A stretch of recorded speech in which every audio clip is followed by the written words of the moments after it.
Hey everyone, welcome back to the channel. In today's video, I'll show you how to get more inventory slots in Roblox. Let's get started. First, head to the App Store, iOS or Google Play Store, Android.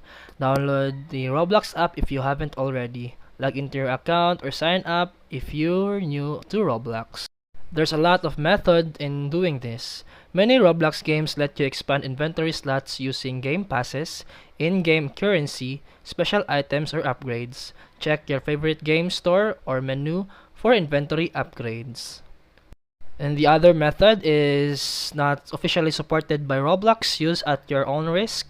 Go to your phone settings, enable developer options, then scroll to minimum width and set it to 600.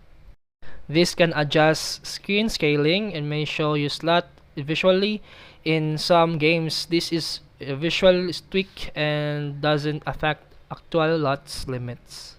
There's no global way to add inventory slots across all of Roblox. Use game-specific upgrades or become a developer to customize your experience. And that's it for today's video. If you found this helpful, please like and subscribe for more videos. See you in the next one.